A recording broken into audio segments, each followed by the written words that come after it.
కరీంనగర్లో అభివృద్ధి పనులు కుంటుపడ్డాయని బీఆర్ఎస్ ఎమ్మెల్యే గంగుల కమలాకర్ విమర్శించారు.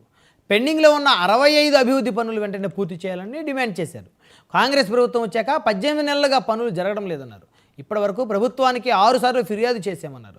కరీంనగర్ కమిషనర్ ప్రఫుల్ దేశాయ్ ఛాంబర్లో కలిసి ఎమ్మెల్యే కమలాకర్ వినతిపత్రం సమర్పించారు. 2023 డిసెంబర్లో కొత్త ప్రభుత్వం ఏర్పడింది. కాంగ్రెస్ ప్రభుత్వం, రేవంత్ రెడ్డి గారి ప్రభుత్వం ఏర్పడ్డది.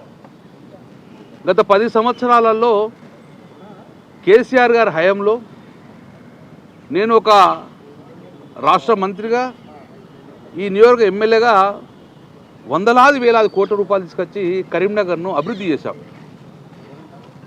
ఆల్మోస్ట్ ఆల్ ఈ తెలంగాణను ఒక గొప్ప నగరంగా తీర్చిద్దాం. అన్ని రంగాల్లో ముందుకెళ్ళింది, మట్టి లేని నగరంగా తీర్చిద్దాం. ఆ రోజు కూడా స్మార్ట్ సిటీతో పాటు 40-50 సంవత్సరాల నుంచి ఇక్కడ మట్టి రోడ్లే ఉంటాయి, ఏ ప్రభుత్వాలు పట్టించుకోలేదని చెప్పి గౌరవ ముఖ్యమంత్రి గారు 350 కోట్ల రూపాయల సీఎంఎస్ నిధులు రిలీజ్ చేసిండ్రు. 3 సంవత్సరానికి 100 కోట్లతో పాటు ఒక 50 కోట్లు ఎక్స్ట్రాగా ఇవ్వడం వల్ల 350 కోట్ల రూపాయలతోటి సీఎంఎస్ కూడా వారు శాంక్షన్ చేయడం జరిగింది. 2023 డిసెంబర్